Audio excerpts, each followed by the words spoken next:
أعوذ بالله من الشيطان الرجيم يا عبادي الذين آمنوا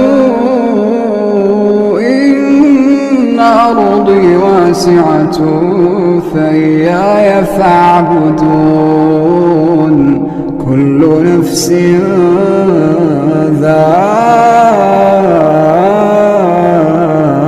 ذائقة الموت كل نفس ذائقة الموت. خطبہ مسنونہ کے بعد میں نے قرآن مجید کی جو مختلف آیتیں تلاوت کیا ہے اور ایک حدیث میں نے پڑھا ہے. پہلی آیت میں نے جو تلاوت کی، اللہ رب العالمین ارشاد فرماتا ہے ان هذا القرآن يهدي للتي هي اقوم. یقیناً یہ قرآن مجید اس راستے کی طرف رہنمائی کرتا ہے جو بہت ہی سیدھا ہے. ہم دیکھتے ہیں کہ ابھی ہم ماہ شعبان سے گزر رہے ہیں اور آنے والا بڑا ہی بابرکت مہینہ رمضان کا مہینہ ہے. جیسے یہ رمضان کا مہینہ آتا ہے تو لوگوں کے اندر عبادت کا شوق بڑھ جاتا ہے. خیر کے کام میں لوگ بڑھ چڑھ کر حصہ لیتے ہیں. گناہوں سے بچنے اور گناہوں سے دور رہنے کی حتی المقدور کوشش کرتے ہیں. ماہ رمضان میں جہاں لوگ اپنی استطاعت کے مطابق بہت سارے خیر کے کام کرتے ہیں، روزہ رکھ کر، نمازیں پڑھ کر، ذکر و اذکار کے ذریعے، تلاوت قرآن کے ذریعے، تو اس مہینے میں تلاوت قرآن کو بڑی اہمیت دی جاتی ہے کہ یہ نزول قرآن کا مہینہ ہے. اور تلاوت قرآن کو بیس بنا کر آدمی خود نہ پڑھے لیکن خواہش یہ ہوتی ہے کہ کوئی دوسرا ہمارے گھر میں قرآن مجید پڑھ دے.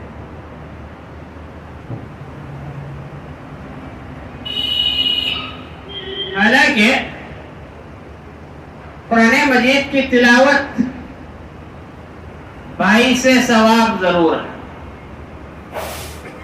قرآن کی بے شمار فضائل ہیں،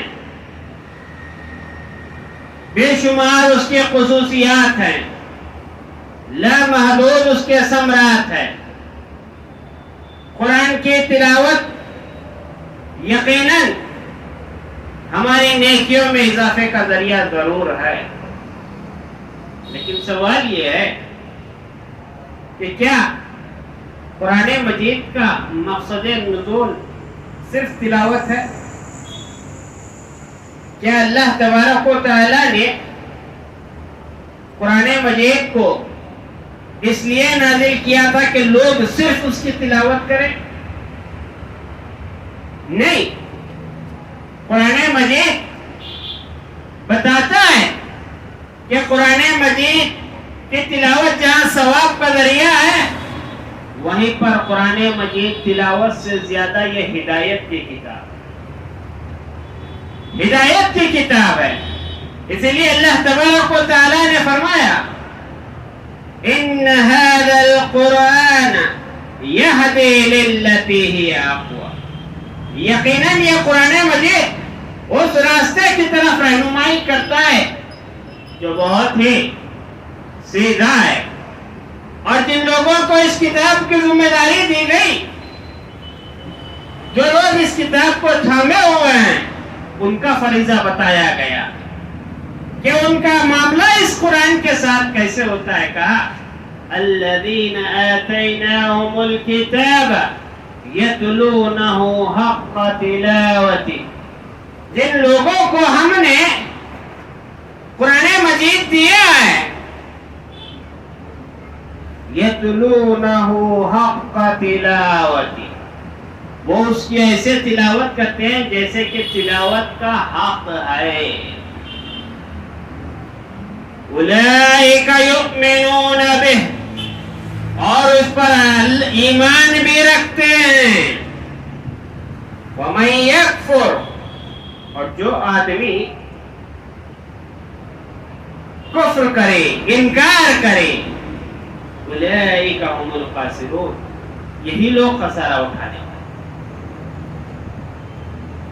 آپ دیکھیں کہ اللہ تعالیٰ نے اس کتاب کا وارث جن لوگوں کو بنایا ہے، اللہ نے مقصد بھی بتا دیا کہ جن لوگوں کو ہم نے اس کتاب کا وارث بنایا ہے وہ اس کی تلاوت کرتے ہیں اس کے حق کے ساتھ.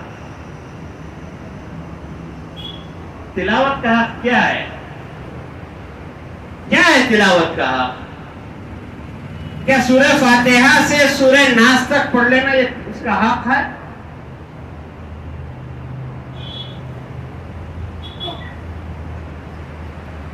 نہیں،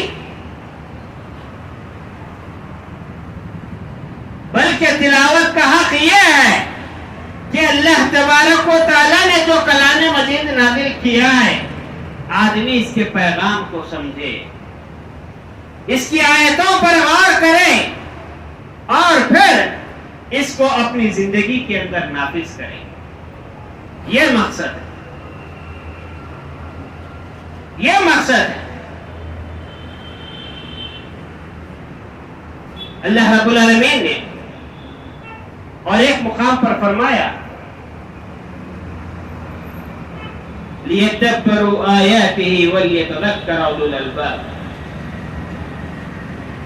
کتاب انزلناہ الیک مبارک، کہ ایک بابرکت کتاب ہم نے آپ کی جانب اتارا ہے. لِيَدَّبَّرُوا آيَاتِهِ، تاکہ اس کی آیتوں میں غور و فکر کریں. وَلْيَتَذَكَّرَ أُولُو الْأَلْبَابِ، اور عقل مند اس سے نصیحت حاصل کریں. آپ دیکھیں پہلی آیت میں اللہ تبارک و تعالیٰ نے بتایا کہ یہ قرآن مجید وہ کتاب ہے جو سیدھے راستے کی طرف رہنمائی کرتا ہے. دوسری آیت میں بتایا کہ جو لوگ اس کتاب کو تھامنے والے ہیں، اس کی تلاوت کرتے ہیں تو اس کا حق ادا کرتے ہیں. اس کا حق کیا ہے؟ لِيَدَّبَّرُوا آيَاتِهِ وَلْيَتَذَكَّرَ أُولُو الْأَلْبَابِ، اس کتاب کا حق یہ ہے کہ اس کی آیتوں میں غور کیا جائے، اس میں تدبر کیا جائے اور پھر اس سے نصیحت حاصل کی جائے. اور پیارے نبی صلی اللہ علیہ وسلم کی زندگی ہمارے لیے نمونہ ہے، نمونہ ہے. اللہ تبارک و تعالیٰ نے کیا کہا؟ لَقَدْ كَانَ لَكُمْ فِي رَسُولِ اللَّهِ أُسْوَةٌ حَسَنَةٌ، یقیناً محمد صلی اللہ علیہ وسلم کی زندگی میں تمہارے لیے ایک بہترین اسوہ ہے، ایک بہترین نمونہ ہے.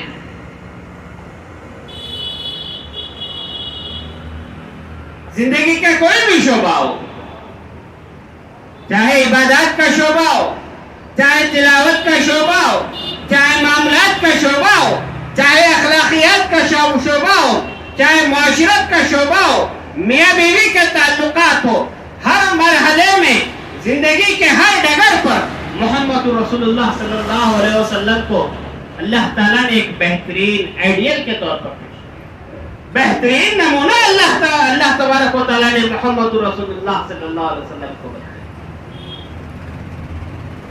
محمد رسول اللہ صلی اللہ علیہ وسلم قرآن مجید کی تلاوت کیسے کرتے تھے؟ اس کے نمونے احادیث کے اندر موجود ہیں کہ پیارے نبی صلی اللہ علیہ وسلم کی تلاوت کیسی ہوا کرتی تھی. حضرت عبداللہ بن مسعود رضی اللہ عنہ فرماتے ہیں کہ میں محمد رسول اللہ صلی اللہ علیہ وسلم کے پاس آیا، آپ صلی اللہ علیہ وسلم کی خدمت میں حاضر ہوا تو اللہ کے نبی صلی اللہ علیہ وسلم نے فرمایا اقرأ علی القرآن. کہا ابن مسعود مجھے قرآن سناؤ. قرآن سناؤ. جب میں نے پیارے نبی صلی اللہ علیہ وسلم کی بات سنی تو میں نے پیارے نبی صلی اللہ علیہ وسلم سے پوچھا اقرأ علیک وعلیک انزل. اے اللہ کے رسول صلی اللہ علیہ وسلم کیا میں آپ کو قرآن سناؤں جبکہ قرآن مجید کا نزول تو آپ کی ذات مبارکہ پر ہوا ہے. اللہ کے نبی صلی اللہ علیہ وسلم نے فرمایا انی احب ان اسمعہ من غیری. کہا ابن مسعود میں قرآن کو دوسروں سے سننا چاہتا ہوں. جب پیارے نبی صلی اللہ علیہ وسلم نے اپنی اس خواہش کا اظہار کیا عبداللہ بن مسعود کہتے ہیں کہ میں نے اللہ کے رسول صلی اللہ علیہ وسلم کی حکم کی تعمیل کرتے ہوئے فقرأت سورۃ النساء میں نے سورہ نساء پڑھنا شروع کر دیا. سورہ نساء کی تلاوت میں نے شروع کر دی. اور جب میں قرآن کی تلاوت کرتے ہوئے اس مقام پر پہنچا فَكَيْفَ إِذَا جِئْنَا مِنْ كُلِّ أُمَّةٍ بِشَهِيدٍ وَجِئْنَا بِكَ عَلَى هَؤُلَاءِ شَهِيدًا. اس وقت تمہارا کیا حال ہوگا جب ہم ہر امت میں سے ایک گواہ کو ٹھہرائیں گے اور ان تمام پر ہم تمہیں گواہ بنا کر اٹھائیں گے. جیسے ہی میں اس مقام پر پہنچا اللہ کے نبی صلی اللہ علیہ وسلم نے کہا عبداللہ بن مسعود رک جاؤ ٹھہر جاؤ بس کرو. میں نے چہرہ اٹھا کر دیکھا تو محمد رسول اللہ صلی اللہ علیہ وسلم کی آنکھوں سے آنسو جائے. کیا مطلب یہ ہے کہ محمد رسول اللہ صلی اللہ علیہ وسلم قرآن مجید کی تلاوت کرتے تھے تو بغیر سمجھے آپ کی تلاوت نہیں ہوا کرتی. خود پڑھتے تب بھی محمد رسول اللہ صلی اللہ علیہ وسلم کی تلاوت سمجھ کے ساتھ ہوا کرتی تھی. دوسروں سے محمد رسول اللہ صلی اللہ علیہ وسلم قرآن مجید سنا کرتے اللہ کی آیات پر غور کرتے اس کے پیغام پر غور کرتے اور اس کو نافذ کرنے کی کوشش کرتے. اور خود پیارے نبی صلی اللہ علیہ وسلم کی تلاوت کیسے ہوتی تھی کیسے محمد رسول اللہ صلی اللہ علیہ وسلم کی تلاوت ہوا کرتے تھی بغیر سمجھے کہ آپ صلی اللہ علیہ وسلم تلاوت کرتے تھے. نہیں نماز کا موقع ہو یا غیر نماز کا موقع ہو محمد رسول اللہ ہمارے لیے اسوہ ہے. آپ کی تلاوت جو ہوتی تھی وہ سمجھ کے ساتھ. صحابہ کرام فرماتے ہیں کہ اللہ کے رسول صلی اللہ علیہ وسلم جب نماز پڑھتے رکوع میں جاتے سبحان ربی العظیم کرتے سجدے میں جاتے سبحان ربی الاعلی کرتے. لیکن جب قرآن مجید کی تلاوت آپ صلی اللہ علیہ وسلم کیا کرتے تھے جہاں اللہ کی رحمتوں کا تذکرہ ہوتا جنت کی نعمتوں کا تذکرہ ہوتا خوشخبریاں سنائی جاتی اللہ کے رسول صلی اللہ علیہ وسلم اس مقام پر ٹھہر جاتے ہیں ان چیزوں کا اللہ سے سوال کیا کرتے. اور جب آپ صلی اللہ علیہ وسلم ایسی آیتیں تلاوت کرتے جس میں ہولناکیوں کا ذکر ہوتا عذاب جہنم کا ذکر ہوتا محمد رسول اللہ صلی اللہ علیہ وسلم اس مقام پر ٹھہر جاتے اور اس چیزوں سے اللہ کے نبی صلی اللہ علیہ وسلم پناہ مانگا کرتا. آپ دیکھیں کہ دونوں نمونے ہم نے دیکھ لیے. ایک محمد رسول اللہ صلی اللہ علیہ وسلم قرآن مجید دوسروں سے سن رہے ہیں لیکن محمد صلی اللہ علیہ وسلم کی تلاوت بغیر سمجھے نہیں ہو رہی ہے. دوسرا محمد رسول اللہ صلی اللہ علیہ وسلم خود قرآن مجید پڑھ رہے ہیں تب بھی محمد رسول اللہ صلی اللہ علیہ وسلم کی تلاوت بغیر سمجھے نہیں ہو. اور جن صحابہ کی آپ نے تربیت کیا کیسی آپ صلی اللہ علیہ وسلم نے صحابہ کی تربیت کی. قرآن مجید کے معاملے میں آپ دیکھیں, ایک صحابی رسول اللہ کے نبی صلی اللہ علیہ وسلم کہا, اے اللہ کے رسول صلی اللہ علیہ وسلم فیکم اقرأ القرآن, اے اللہ کے نبی صلی اللہ علیہ وسلم ذرا بتائیں کہ میں قرآن مجید کتنی مدت میں پڑھوں, کتنے وقفے میں میں قرآن مجید کو ختم کروں. قال فی الشہر, کہا ایک مہینے میں یہ قرآن پڑھو. صحابی نے کہا انی اقوى من ذلك, کہ اللہ کے نبی صلی اللہ علیہ وسلم میں اس سے زیادہ پڑھنے پر قادر ہوں, اس سے کم مدت میں ختم کر سکتا ہوں. کہا 15 دن میں ختم کرو. کہا میں اس سے کم مدت میں ختم کرتا ہوں. کہا 1 ہفتے میں ختم کرو. کہا اللہ کے نبی صلی اللہ علیہ وسلم میں اس سے کم مدت میں بھی جو ہے قرآن مجید پڑھنے پر قادر ہوں. 1 ہفتہ تو میرے لیے بہت دور کی بات ہے, بہت لمبی بات ہے.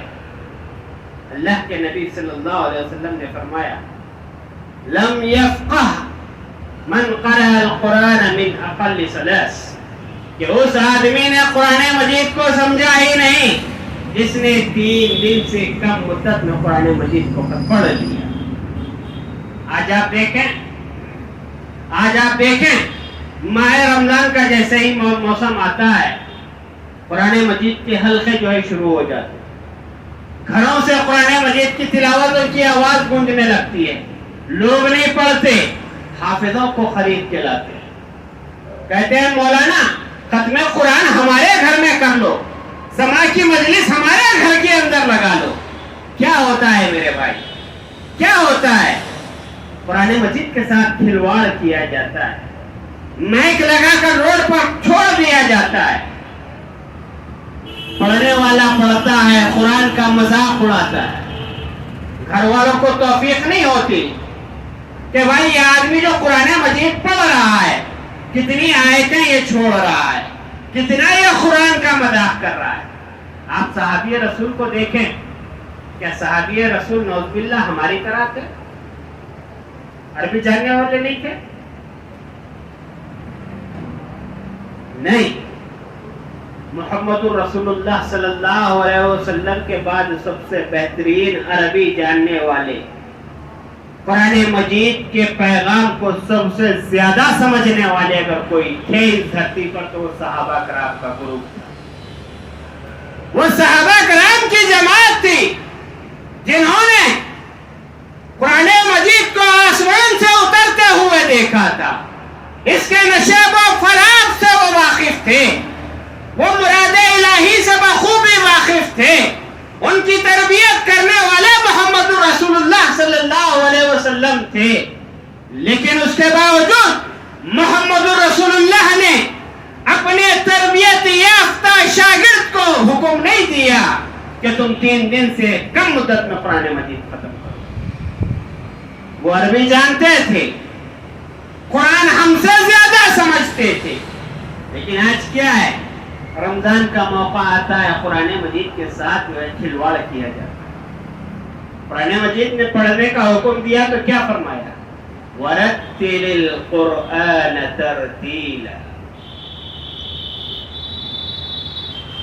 کہ قرآن مجید کو ٹہر ٹہر کر پڑھا کرو. کیا مطلب؟ اس کے قواعد کے ساتھ, اس کے اصول و ضوابط کے ساتھ قرآن مجید پڑھا کرو. آج ہماری جو تلاوت ہوتی ہے صرف قرآن کے ساتھ ایک پھونڈا مذاق ہم کر رہے ہیں رمضان کے موقع پر.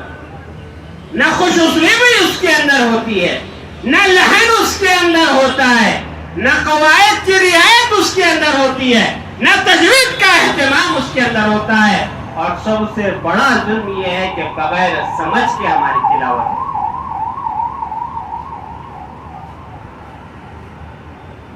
آج بغیر سمجھ کے جو تلاوت ہماری ہوتی ہے اس کے نقصانات بھی آپ دیکھ لیں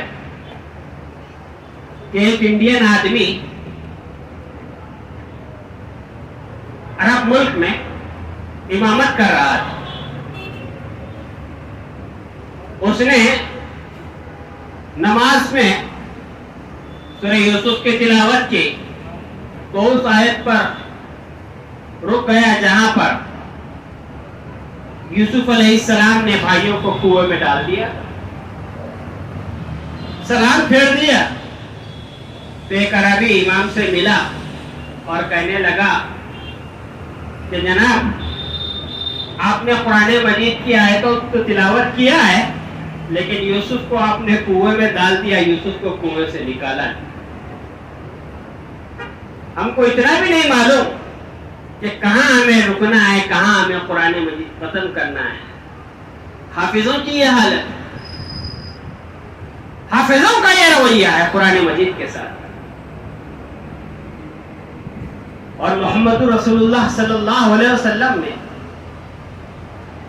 صحابہ کرام کی کیسے تربیت کی, قرآن مجید کے تعلق سے آپ دیکھیں کہ وہ قرآن مجید کے اندر کتنا گہرا علم رکھتے تھے, کتنا ان کو قرآن مجید سے لگاؤ تھا. حضرت عبداللہ بن مسعود رضی اللہ عنہ نے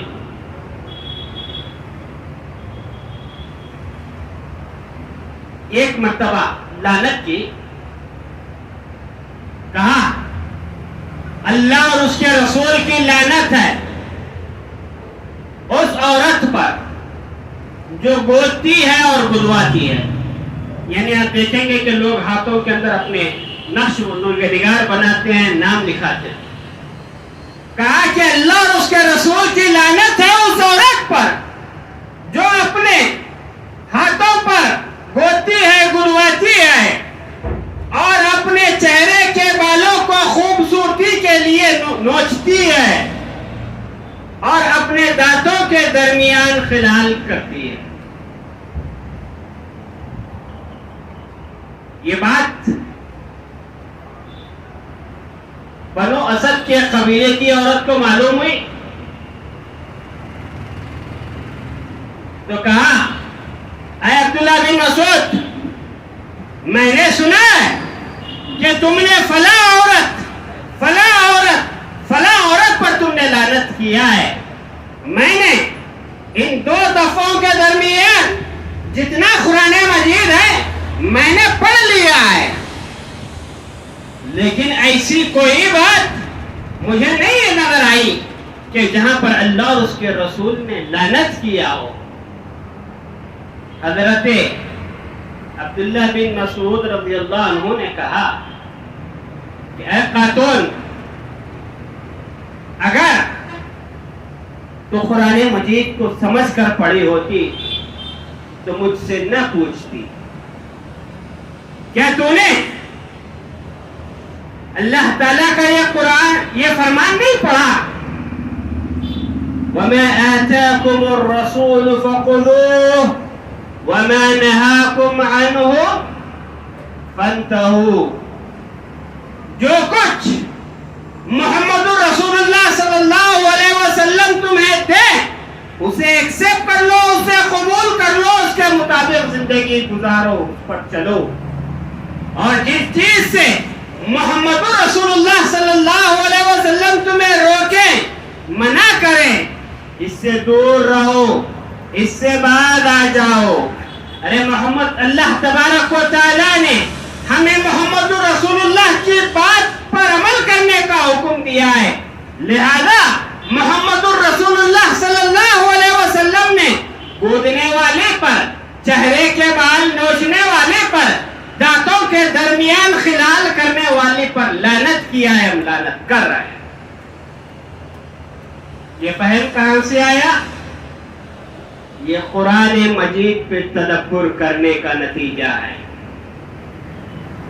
آج ہم قرآن مجید پر غور نہیں کرتے, قرآن مجید کی آیتوں کو نہیں پڑھتے, سمجھتے ہیں کہ بھائی قرآن مجید ہر ایک کے بس کی بات نہیں, ہر کوئی نہیں سمجھ سکتا. اس کے لیے بڑی پگڑی کی ضرورت ہے, بڑی داڑھی کی ضرورت ہے, بڑے جبے اور دستار کی ضرورت ہے. میرے بھائی, ہم کون سی دنیا میں جی رہے ہیں، کون سی دنیا میں ہم جی رہے ہیں۔ میڈیا ہر دن اچھالتا ہے کہ قرآن مجید کے ذریعے سے اسلام پھیل رہا ہے، غیر مسلم کو قرآن مجید سمجھ میں آتا ہے، اورینٹلسٹ کو قرآن مجید سمجھ میں آتا ہے، دہریوں کو قرآن مجید سمجھ میں آتا ہے۔ سمجھ میں نہیں آتا ہے تو جس انسان پر قرآن مجید نازل ہوا اس کو سمجھ میں نہیں آتا، نعوذ باللہ۔ جبکہ قرآن مجید کہتا ہے وَلَقَدْ يَسَّرْنَا الْقُرْآنَ لِلذِّكْرِ فَهَلْ مِن مُدَّكِرٍ، کہ ہم نے اس قرآن مجید کو سمجھنے کے لیے آسان کر دیا ہے، کوئی ہے تمہیں جو اسے نصیحت حاصل کرے۔ ہاں، قرآن مجید کے بعض مقامات ہے جہاں ہر کوئی نہیں سمجھ سکتا، وہاں پر بھی قرآن مجید نے ایسے ہی نہیں چھوڑ دیا کہ اپنی عقلی گھوڑے دوڑاؤ، اپنے عقل سے سمجھنے کی کوشش کرو، بلکہ قرآن مجید نے کہا فَاسْأَلُوا أَهْلَ الذِّكْرِ إِن كُنتُمْ لَا تَعْلَمُونَ، نہیں جانتے ہو تو جاننے والوں سے مسئلہ پوچھ لیا کرو۔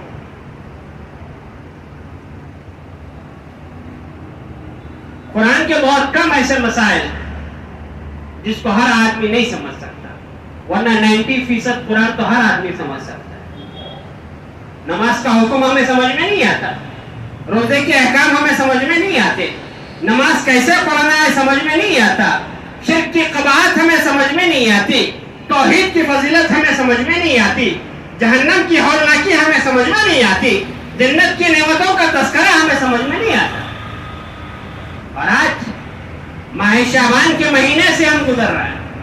عبداللہ بن مسعود کا ایک واقعہ میں نے بیان کیا کہ آپ نے گودنے والی پر لعنت کیا ہے۔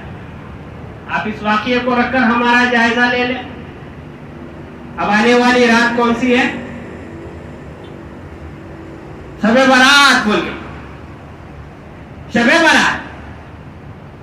قرآن کو نہیں سمجھ کر پڑھنے کا ایک نتیجہ ہے کہ بہت سی بدعت و خرافات ہمارے پاس آئے۔ اس مہینے کی بدعت کیا ہے؟ 15 شعبان کو مردے گھر آتے، 15 شعبان کو مردے گھر آتے، لہذا اس کا بستر بھی صحیح کیا جاتا، گھر کو چنا و پانی بھی ڈالا جاتا، وہ جو کچھ کھاتا تھا اس کا بھی انتظام کیا جاتا، اور زندے لوگ کہاں جاتے؟ قبرستانوں کو جاتے، مردوں کی زیارت کرنے۔